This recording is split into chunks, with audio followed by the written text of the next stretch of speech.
Excelente tarde, bienvenidos, bienvenidas, alumnos y alumnas de esta materia.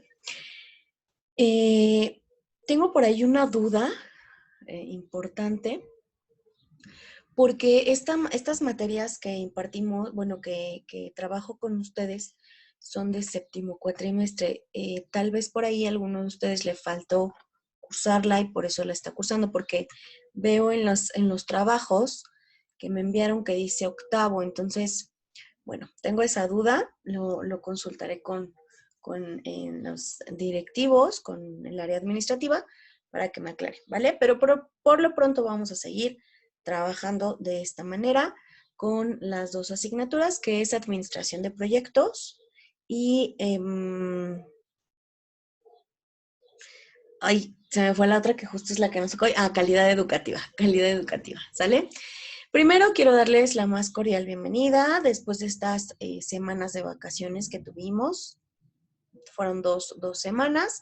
Retomamos nuestras sesiones durante este mes de abril, porque recuerden que ya estamos por cerrar el cuatrimestre. Ya revisé algunas de las actividades, muchísimas gracias. Por ahí, pues les hice algunas observaciones que es importante tomar en consideración. Por ejemplo, en cuestión de la redacción, a lo mejor del uso de mayúsculas, la parte tal cual del contenido de la actividad. Es importante que lean las instrucciones y voy a revisar un tanto esta parte porque nos es más fácil como docentes, o al menos a mí se me hace un poco más fácil poder evaluarles si suben los archivos en PDF. Por favor, súbanlos en PDF, eso me va a ayudar muchísimo, porque si lo suben en Word, se descarga y en lo que se descarga y se abre y demás, es un poquito más de tiempo y pues hay que revisar varios, ¿vale? Entonces, por favor, en PDF, si los pueden subir, se los agradecería mucho.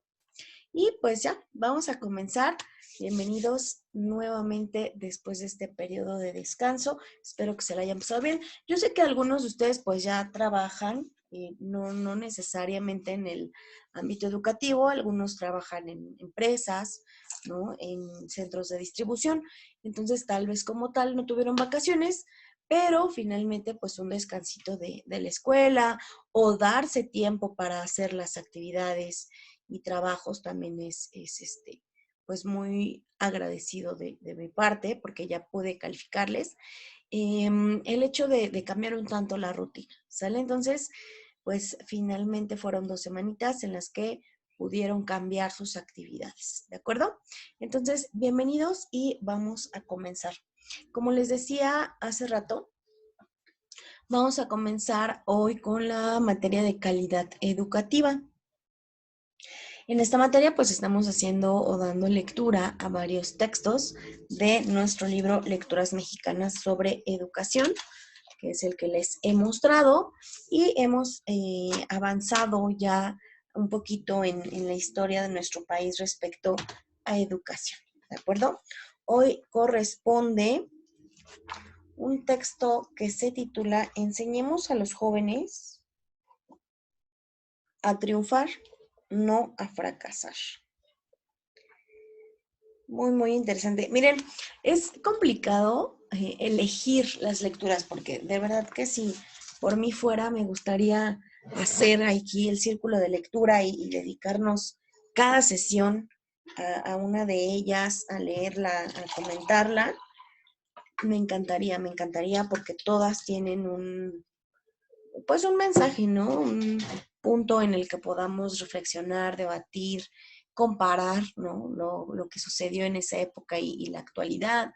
Entonces, cada una tiene su toque muy especial. Entonces, sí ha sido difícil elegir las lecturas que voy a compartir aquí con ustedes, pero bueno, lo tomé como por periodo histórico, ¿no? Ya vimos este periodo, vámonos al siguiente. Me fui así porque en realidad es pues un libro bastante recomendable en ese sentido y todas las lecturas tienen algo que enseñarnos, ¿sale? Muy bien, pues vamos a comenzar. Dice, Enseñemos a los jóvenes a triunfar, no a fracasar. Esta lectura este texto lo escribió Carlos A. Carrillo. Su fecha de nacimiento es 1855 y falleció en 1903. Es originario de Córdoba, Veracruz, y fallece en la Ciudad de México. Fíjense que dice aquí, en opinión de Rebsamen, ¿se acuerdan de Enrique Rebsamen? Ya leímos un texto o dos de él, me parece. Fue este señor Carlos A. Carrillo un benefactor de la escuela mexicana, a la que consagró su ser entero.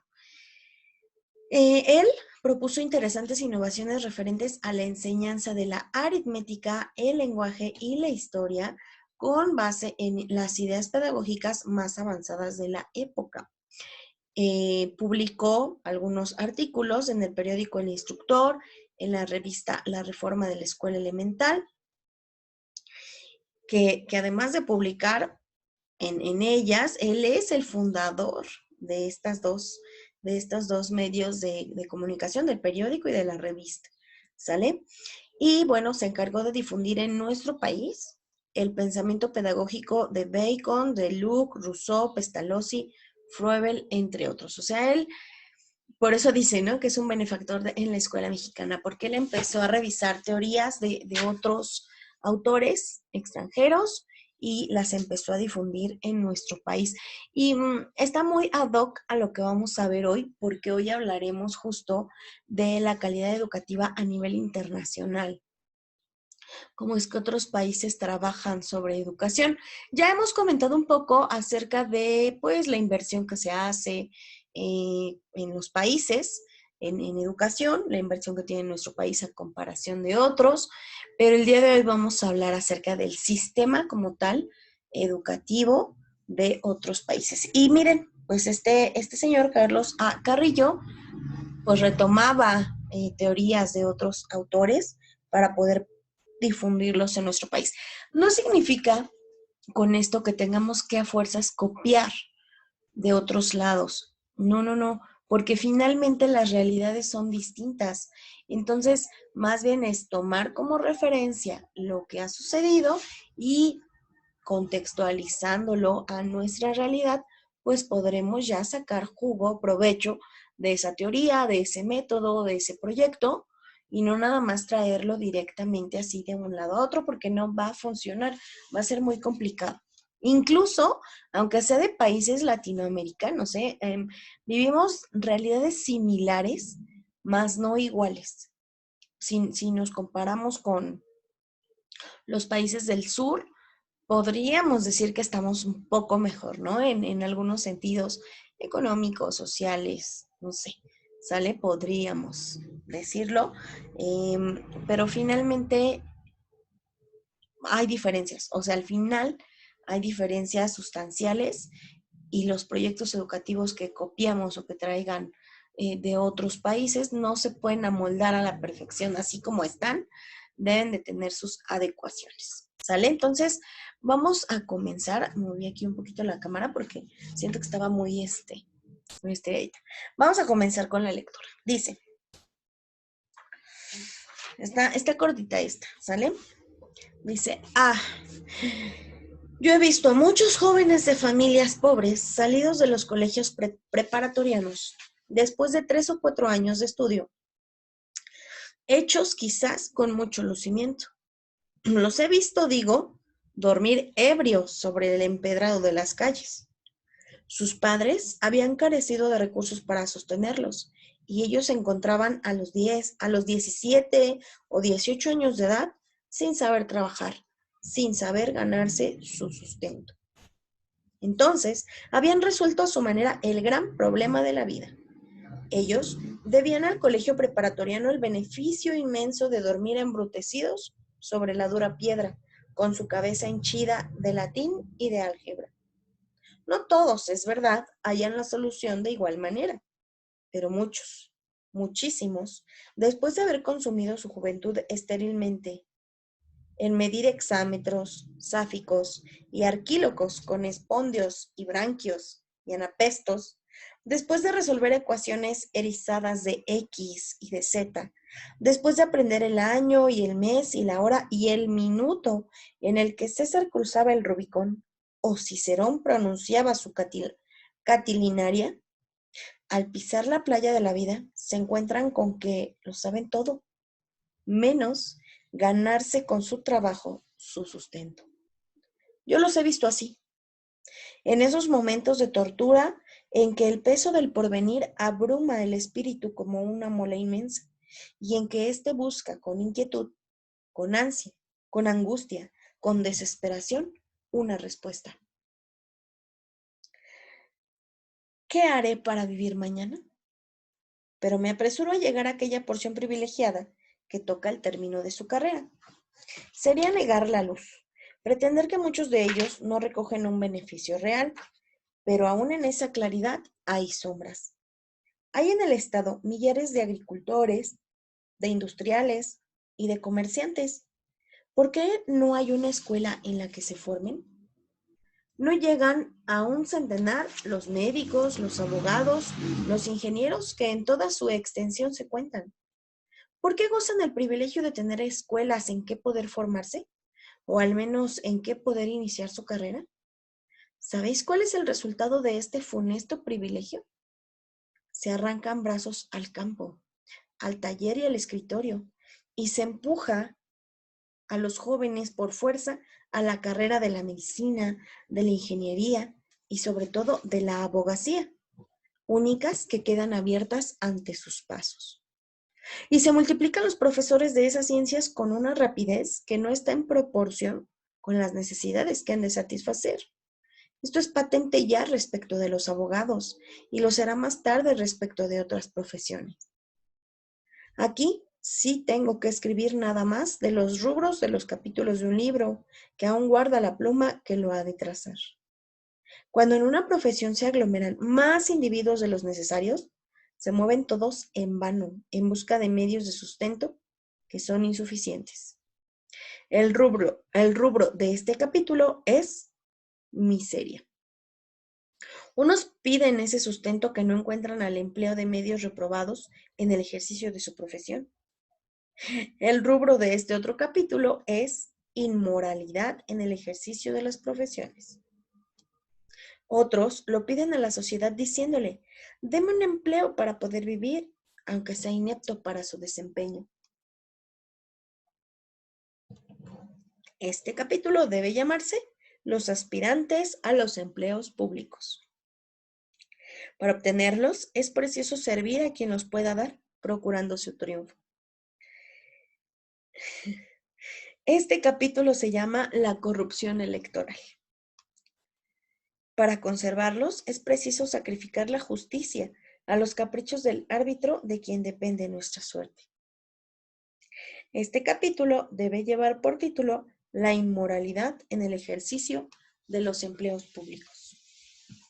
Lejos de mí el pensamiento de achacar exclusivamente a los colegios preparatorianos los males anteriores que todos lamentamos. Otras muchas causas concurren a su producción, pero entre ellas figura, a no dudarlo, la que he señalado. Me detengo. Aún se extiende delante de mí un campo amplísimo que me convida a recorrerle.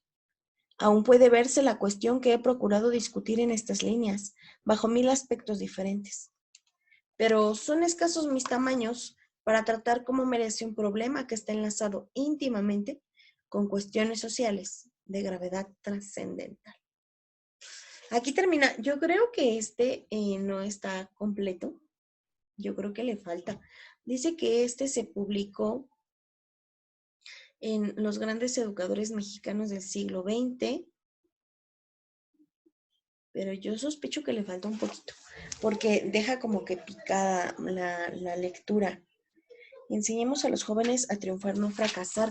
Ahí directamente, bueno, al final hace la aclaración de que no culpa únicamente a la escuela preparatoriana, ¿verdad? Pero sí hay una, pues, alusión importante. Dice que después de la escuela, ¿qué pasa? Esa pregunta que plantea ahí, de verdad que me mueve mucho porque lo vivimos. Yo creo que cada uno de los que ya, bueno, ahorita que ya tienen un empleo, ¿no? Se preguntan, ¿qué voy a hacer mañana? ¿Cómo le voy a hacer? ¿Qué necesito? ¿Qué hace falta? No sé, o sea, buscamos la manera de salir adelante cada día. Hoy se presume que con una carrera lo puedes hacer, con una licenciatura, con una ingeniería, pero pasa algo muy curioso que pasaba también en la época de Carlos, que no hay suficientes empleos. Imagínense si desde esa época ya era una sobresaturación de ciertas carreras. Hoy en día estamos en una situación muy grave en ese sentido, porque hay muchos egresados de licenciatura que no consiguen trabajo de lo que estudiaron. Se ha agravado ese problema, ¿sale? ¿Qué ideas se les queda más a ustedes? Yo les quiero compartir esta en la que dice que los jóvenes pues salen un tanto embrutecidos, ¿no? Dice de la escuela preparatoria porque sí les enseñan, les enseñan, les enseñan y después ¿qué sigue? Cuando, bueno, en este caso ustedes, ¿no? Que se están formando para un ejercicio docente, créanme que de repente les compartimos experiencias, pero a veces no es suficiente. O sea, el que yo les comparta, me pasó esto en el aula, o este padre de familia, o la directora. O sea, el que yo les comparte experiencias no los prepara como tal para lo que ustedes ya van a vivir frente a un grupo. Es muy complicado, muy, muy complicado. He escuchado varios testimonios, igual ustedes pueden preguntar, de el primer trabajo de un docente, ¿cómo le fue? Varios de los que conozco dicen, no, o sea, es que me fue mal, ¿no? Fue lo peor que me pasó durante mi carrera, durante mi trabajo.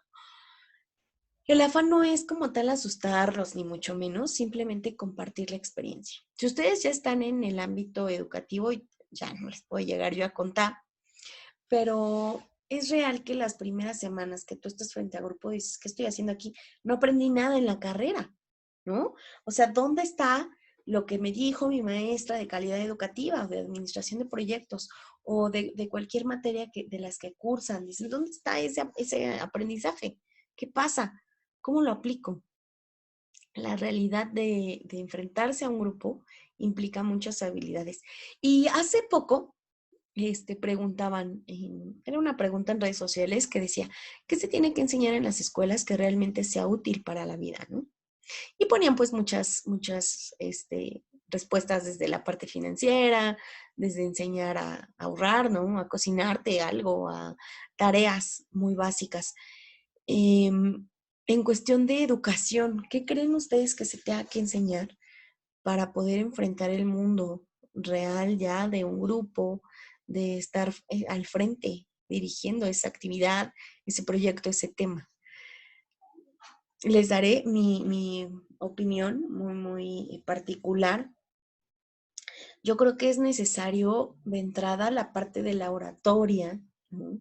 El parar de frente a un público, porque les comparto brevemente, a ustedes casi no las he podido ver de alguna manera en vivo, ¿no? Entonces no he tenido la oportunidad de escucharlas. Les he pedido videos y pues bueno, en el video me preparo, ensayo una y otra vez, a lo mejor tengo ahí mi guión y lo voy leyendo, pero con las chicas de Sabatino, que lo hacen ahí en vivo, en el momento, ¿sabes qué? Vas a plantear esto, ¿no? Prepara una actividad para tus compañeros. Desde ahí, o sea, todas esas tablas de pararte frente a un grupo, yo creo que sería una buena materia. No, no sé cómo podríamos llamarla, pero sería muy interesante, ¿no? Eso. Otro, sí se ve la materia de evaluación educativa. No sé qué tanto se pueda profundizar un poquito más en este tema, porque al momento de ya vivirlo es complicado, ¿no? Técnicas grupales, manejo de grupo, les decía, la parte de oratoria, ¿no? Modular la voz. No, al principio les confesaré, me confesaré en esta clase. Al principio yo gritaba mucho a los alumnos, o sea, era de pegar el grito, ¿no? Y de esa manera regular o controlar el barullo que se producía en el salón. Hoy ya no, O sea, definitivamente se va aprendiendo sobre la marcha y todo esto, dice aquí, los jóvenes salen embrutecidos y se preguntan qué va a ser de su vida. Como docentes, a veces más bien salimos muy ilusionados. Voy a cambiar el mundo, voy a cambiar el proceso de enseñanza-aprendizaje y claro que lo podemos hacer, ¿eh? No tengan miedo, no duden de su capacidad de poder cambiar o transformar. No, no les puedo decir, o cada uno sabrá como su límite. Tal vez no lleguemos a cambiarlo a nivel nacional, internacional, pero por lo menos en mis grupos generar un impacto de que sea diferente. Y eso es importante, ¿sale? Incluso nosotros como, pues de alguna manera facilitadores con ustedes en este ámbito o en este nivel más bien universitario, o sea, brindarles este acompañamiento, brindarles la experiencia o compartirles la experiencia, yo creo que es un gran elemento que les puede servir a futuro, ¿sale? Aquí dice que él veía que los jóvenes, pues no más no era suficiente. No todos, pero no era suficiente, por un lado. Y por otro, hablaba también de estas áreas, podríamos llamarle oficios, ¿no? De estos oficios, para los cuales no hay escuela.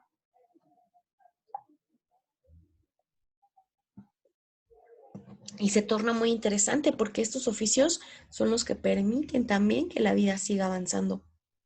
Ahora sí ya, a lo mejor en su momento no había, ahora ya se generan algunos talleres, incluso pues las mismas licenciaturas ya se van especializando más y por ejemplo hay agrónomos, ¿no? En ese sentido, hay zootecnistas que se especializan en esta parte de los animales, sobre todo el ganado. Entonces ya hoy en día se cuenta pues con esa rama, ¿no? Antes no. El detalle es que ahora ya no hay tanto campo, ya no hay tanto, pues en ese sentido, materia, ¿no? Para poder trabajar. No sé cómo expresarlo en esta parte. Em, ¿Qué hace un agrónomo, qué hace un zootecnista cuando sale si ya no hay a lo mejor tanto campo, ya no hay tantos ranchos o espacios ganaderos o dónde trabaja o a qué se dedica? Y aún así el ser humano necesita seguir produciendo pues satisfaciendo todas estas necesidades básicas. Entonces, bueno, miren, créanme que de esta lectura hay mucho por sacar, mucho, mucho, mucho. Yo creo que si nos vamos párrafo por párrafo, lo podemos ir desmenuzando súper bien, porque una tercera idea que quiero compartir con ustedes, esta parte de cuando se aglomeran, ¿no? Más individuos de los necesarios. Dice, se mueven todos en vano en busca de medios de sustento que son insuficientes. Y aquí habla de algunos como capítulos, ¿no? La miseria, la inmoralidad, los aspirantes a los empleos públicos, que dice que solo hay que hacer solo dame el empleo, aunque sea inepto para hacerlo, no necesito para vivir, ¿no? La corrupción electoral, la inmoralidad en el ejercicio de los empleos públicos, en fin. Esta última parte también me parece digna de mencionar, porque sí, o sea, ya salí. ¿Sabes qué? Ya dame un empleo de lo que sea. Necesito vivir. Aquí lo enfoco un poquito más al ámbito político, porque es real. Hay muchos jóvenes también que se acercan a los políticos para apoyar su campaña y entonces no sé hacerlo, pero pues tú dame el trabajo, o sea, yo necesito hacer algo y aquí yo me voy moviendo aunque no sepa, ¿no? O pues recurro a ser a lo mejor eh, consecuente con el candidato, estar ahí constantemente cerca para que me dé un puesto o ganármelo, ¿no? De alguna manera para obtener un beneficio, aunque no sea de mi carrera. No, lo que me interesa es trabajar y pues por eso estoy aquí. Entonces, son como varios elementos que podemos sacar, ¿sale? Esto en nuestro país. Dice que Carlos A. Ramírez vivió 1855-1903. Esto en 1800 en nuestro país. sucedía con los jóvenes. Y dice, enseñamos a los jóvenes a triunfar, no a fracasar. ¿Cómo le puedo enseñar a un joven a triunfar y no a fracasar? Si regularmente, incluso desde quinto, sexto, ya no te quieren escuchar, ¿eh? ¿Cómo le haces para enseñarle a un joven a triunfar y no a fracasar? Una pregunta interesante que yo creo que podríamos debatir, ¿no? O analizar a profundidad si llegan ustedes en algún momento a tener esta oportunidad. ¿Sale? Perfecto. Vamos entonces con esta parte de calidad educativa. Y les quiero comentar algo. Ya hemos visto concepto, ya hemos visto varios elementos que nos ayudan a generar esta calidad educativa, pero hay instituciones a nivel internacional que van de alguna manera determinando qué país sí está brindando una calidad educativa y qué país no. ¿Sale? El Fondo Económico Mundial. Este Fondo Económico Mundial nos va a arrojar estadísticas sobre el índice global de calidad en educación global, ¿eh? O sea, es a nivel mundial se decide quién es el mejor, quién realmente está brindando calidad en su educación, ¿sale? Singapur ocupó el primer lugar, seguido de Suiza, Finlandia. El cuarto lugar es Qatar. Y dice que aquí, pues, no nada más es el cuarto a nivel mundial, sino el más destacado dentro de la región árabe. Y ya, pues, puse esos primeros 4 porque tal vez los han escuchado. Por aquí también, pues, podría entrar entre los primeros lugares Japón, ¿no? Que es un país muy disciplinado. Y me salté pues hasta más abajo porque México ocupa el sitio 58 en este índice global de calidad en educación. Son 196 países, entonces digamos que no estamos tan abajo, pero tampoco estamos muy arriba, que digamos. Entonces sí es cuestión de preguntarnos qué está pasando o por qué no estamos cubriendo estos índices globales de calidad en educación. ¿Sale? Muy bien. Vamos a ver el caso de Singapur. Dice Singapur es un país soberano insular de Asia, pertenece a Asia, formado por 63 islas. Esto es muy curioso porque Singapur está formado por islas. Entonces, este dato nos va a ayudar mucho para el siguiente video que vamos a ver. Porque el hecho de estar rodeado de islas implica ajustes importantes en la economía del mismo. No es lo mismo vivir en México, donde hay grandes extensiones para sembrar simplemente, ¿no? A vivir en Singapur, que son islas, donde siembro. Vamos a ver, específicamente se va a hablar sobre educación, ¿sale? Déjenles comparto el video.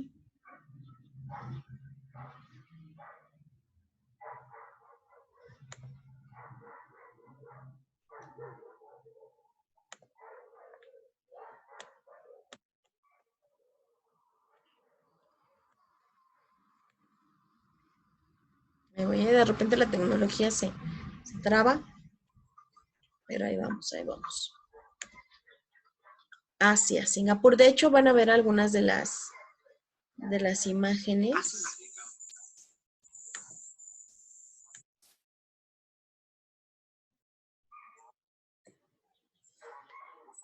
Aparte es un ejemplo de, pues, de avance importante. ¿Sale? Déjenme leer. Ay, Dios mío.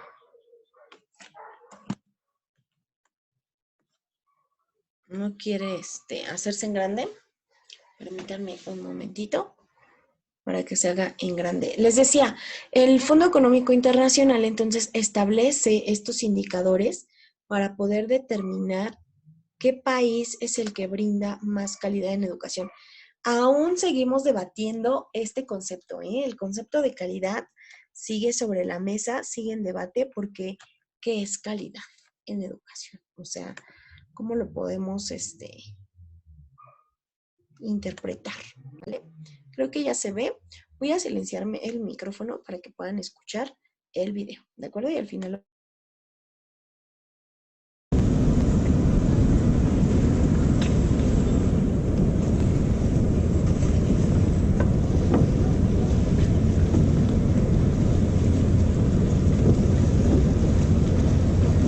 Hace unas décadas atrás, recién independizada, Singapur era uno de los países más pobres del mundo, con elevadas tasas de analfabetización, desempleo y un muy alto grado de corrupción, además de tener conflictos sociales y étnicos.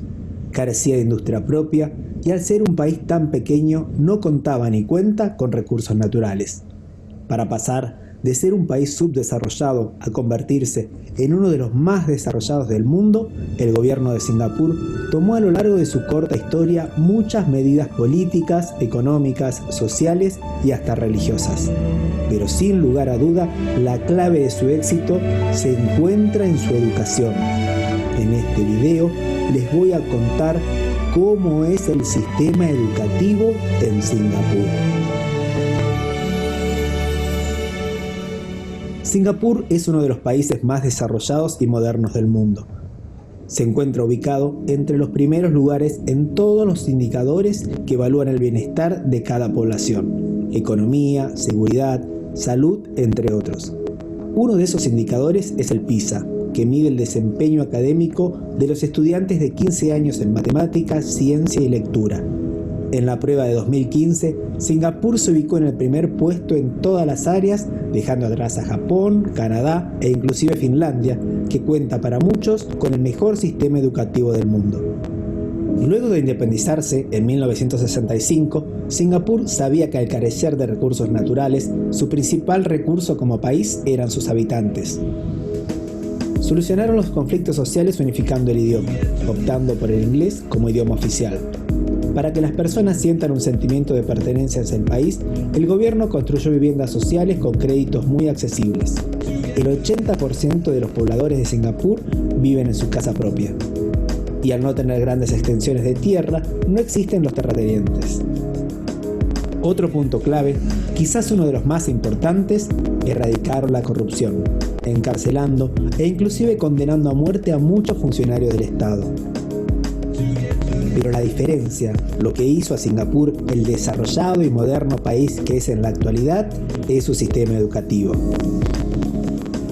Con respecto a la educación, el Estado destina aproximadamente el 20% de su presupuesto anual. Los maestros y profesores son reconocidos por la sociedad más que un médico o un abogado.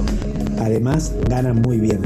Un profesor de secundaria cobra alrededor de $70.000 anuales. Nada mal. La mayoría de las escuelas son estatales y solo el 1% privadas. La educación comienza a los 5 años con la primaria hasta los 12 y luego la secundaria hasta los 16. Todos los niños tienen la obligación de ir a la escuela por ley. De lo contrario, sus padres pueden ir a la cárcel. Las clases son en inglés, pero para graduarse tienen que aprender su lengua materna, ya sea chino, malayo o tamil.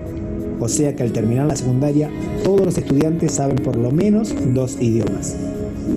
Al terminar la primaria, los alumnos pasan por una prueba estatal y de acuerdo a sus calificaciones, los de más alto nivel van a una escuela express, los de nivel medio a una académica y los de nivel bajo a las técnicas. Cada 2 años se los evalúan y pueden subir o bajar de categoría. Al terminar la secundaria y luego de otro examen, los de las escuelas express pueden elegir las mejores universidades. Los de las académicas pueden optar por universidades de menor nivel o terciarios de artes o deportes. Y los de las técnicas por una escuela de oficios. Lo bueno es que el Estado destina la misma cantidad de dinero para una universidad como para una escuela de oficios. Todas equipadas con tecnología avanzada y los edificios súper modernos. El que el desempeño de sus alumnos en la primaria sea tan importante para el futuro de los chicos hace que los padres se involucren y exijan a sus hijos, provocándole en muchos casos estrés desde muy pequeños. En ese sentido, es diametralmente opuesto al sistema finlandés, en donde los chicos en la primaria van a jugar y divertirse mientras aprenden. Lo bueno es que si los chicos estudian y sacan buenas notas, pueden acceder a las mejores universidades sin importar la clase social de la cual provengan. Y además, socialmente estudiar está bien visto por todos. El futuro en Singapur no es de los más vivos, sino de los que más estudian. Cuando comenzó este proceso, en su primera fase, desde 1965 a 1979, en donde existía una alta tasa de desempleo y analfabetización, la educación se enfocó en darle conocimientos y habilidades a la población para que puedan conseguir un trabajo simple. El énfasis estuvo en la alfabetización y las habilidades matemáticas. La segunda fase se dio a principios de los 80, cuando muchas fábricas se instalaron en Singapur.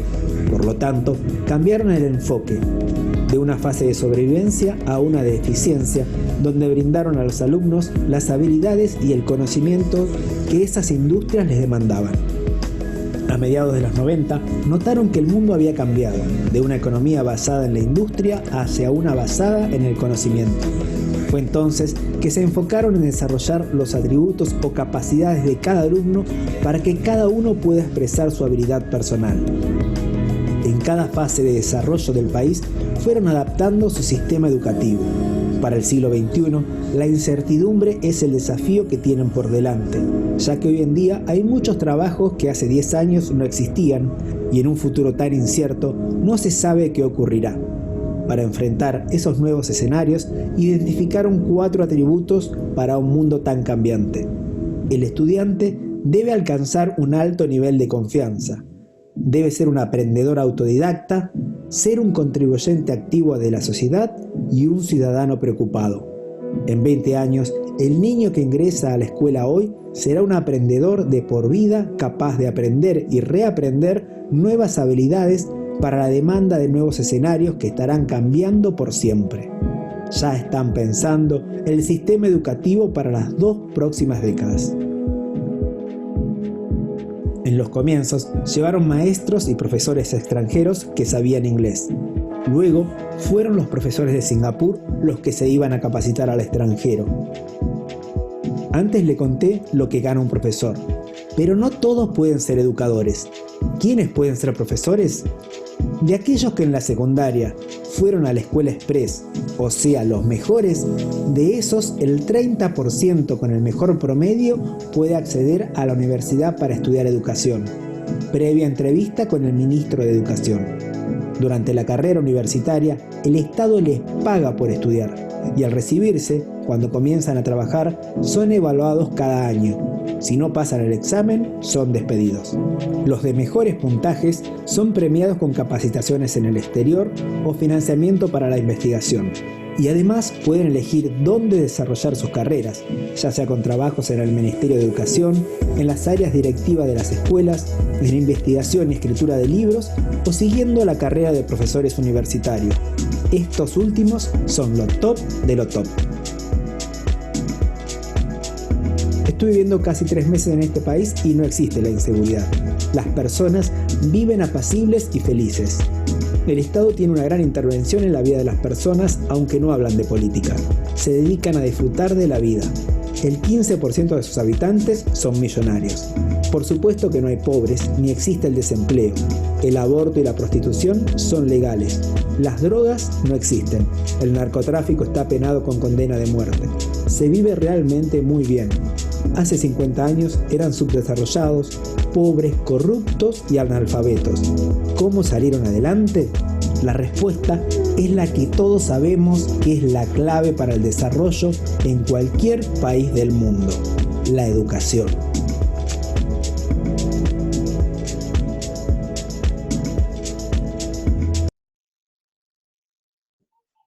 Muy interesante esta parte de Singapur. Y fíjense que, bueno, así como este país, ustedes pueden buscar así videos para que no sea como tal que se pongan a buscar PDFs o libros, pero en videos pueden ver los diferentes sistemas educativos de los primeros lugares catalogados por el Fondo Monetario Internacional en calidad educativa.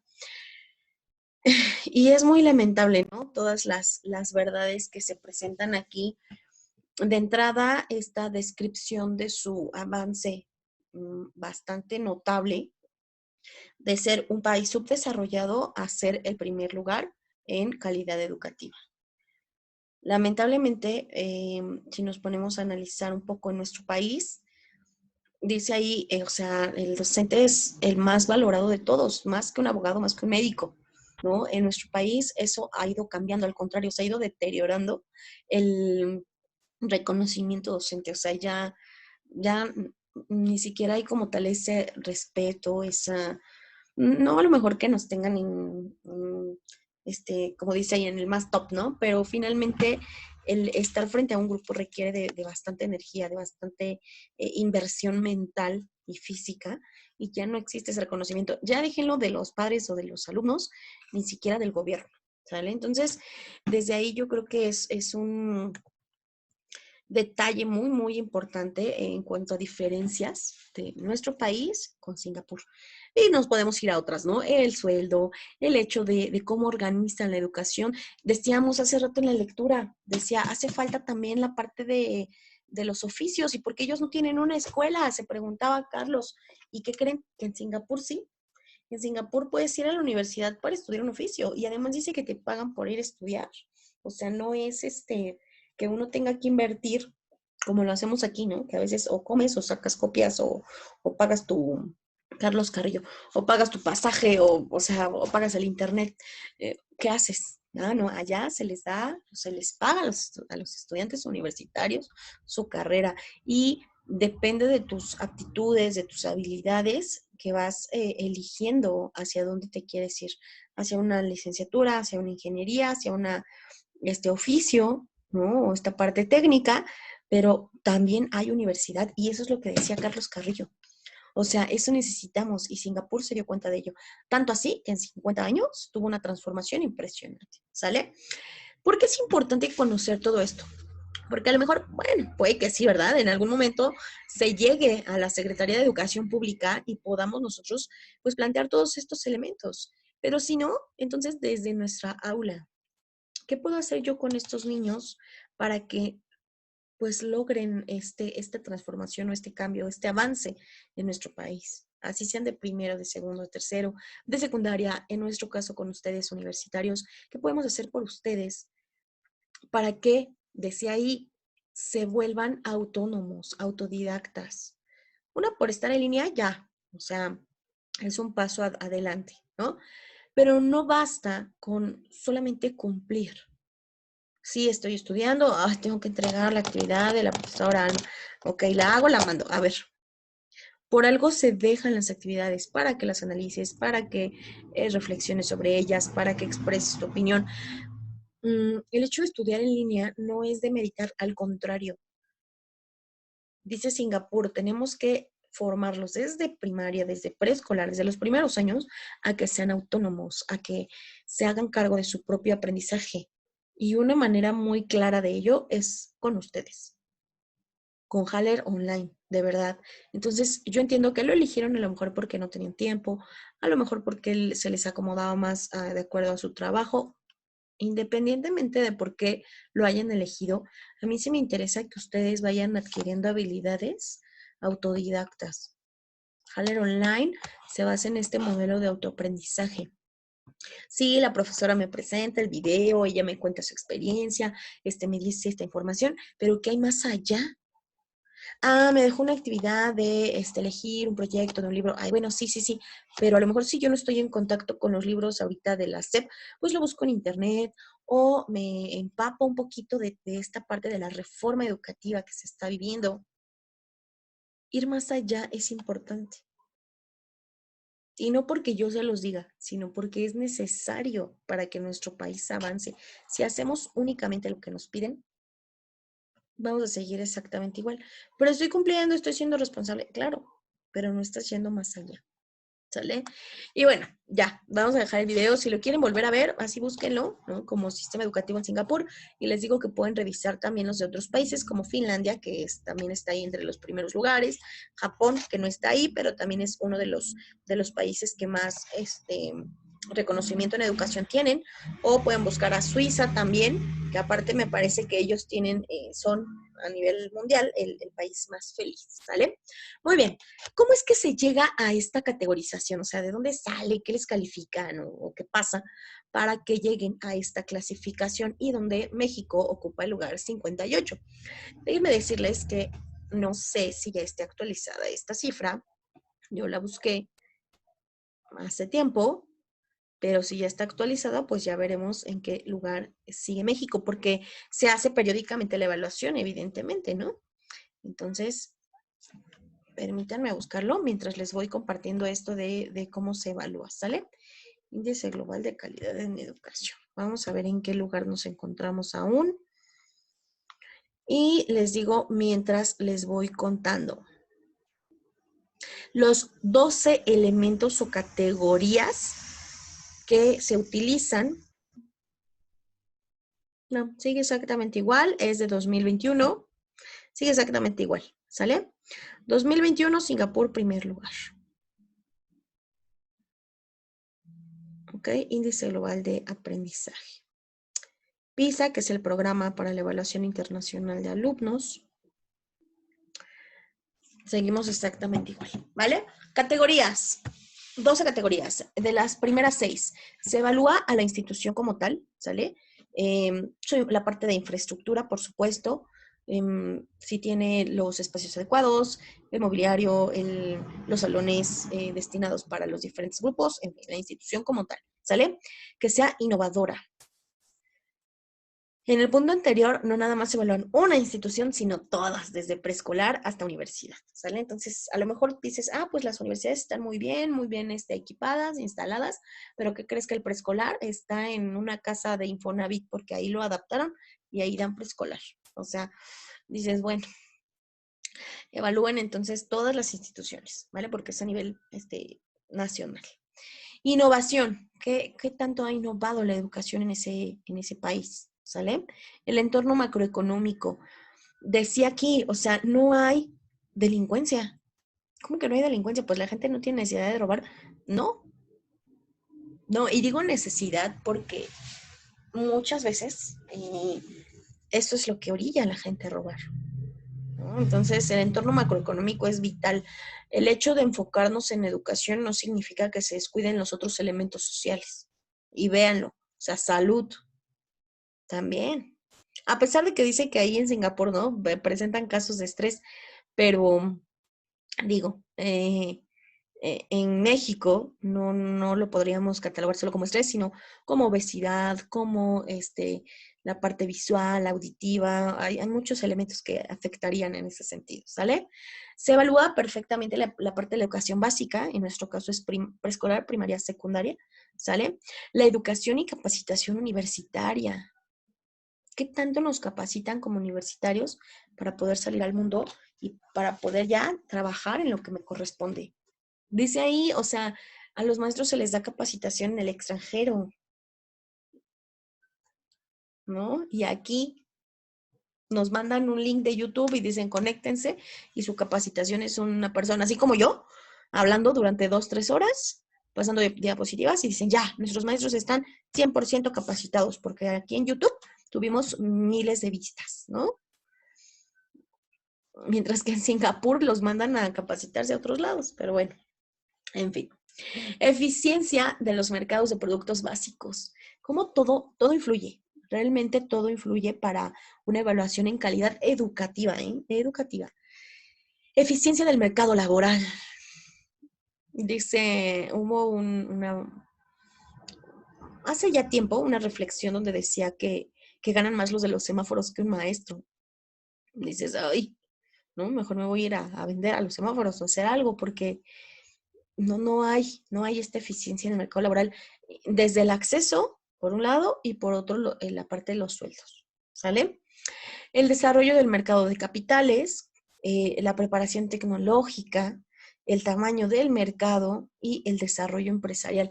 Pareciera que ninguno tiene que ver con educación, pero al final las escuelas están preparando a estos futuros abogados, mercadólogos, profesores, los de comercio, ¿no? Negociadores internacionales. O sea, la educación está preparando a toda la fuerza laboral. Si ustedes escucharon el video, en Singapur dice que veían la necesidad, tenemos necesidad de que empezaron a llegar fábricas, tenemos necesidad de gente que trabaja en fábrica. Pues va, nuestra educación o nuestro modelo educativo lo enfocamos a eso. Oye, pero ¿qué crees? Que ahora ya el mundo está cambiando, nos está exigiendo ya no personas para fábricas, sino personas que sepan resolver, que sepan gestionar, que sepan liderar. ¿Qué hacemos? Pues vamos a cambiar el modelo educativo. Y no porque sea el modelo de un partido político, o sea, no, simplemente porque el país lo necesita. Entonces, aquí nos podemos ir a muchos puntos de reflexión. Digo, acaba de pasar el debate, se les preguntó sobre educación, quedó todo un tanto ambiguo, ¿no? Con promesas, y dices, ay, o sea, la realidad de nuestro país está complicada en este sentido, que es el que nos compete en muchos sentidos, pero en esta parte educativa no se ve realmente un avance, ¿no? Y es triste, ¿vale? Muy bien. Entonces, aquí en esta parte del caso Singapur, únicamente quiero compartirles esta frase que a partir de ella, bueno, es una iniciativa que se tuvo para poder revolucionar o transformar los métodos de enseñanza y reducir el volumen de contenido. O sea, no se trata de darles mucho, sino de que realmente se reflexione sobre ello. Y creo que eso falta mucho en nuestro país, ¿sale? Ahorita yo tengo 7 libros con un buen de información, están gruesísimos los libros, y créanme que no me va a dar tiempo de ver, yo creo que ni la 10ª parte de todos esos libros, ¿no? Pero bueno, la frase es, enseña menos, aprende más.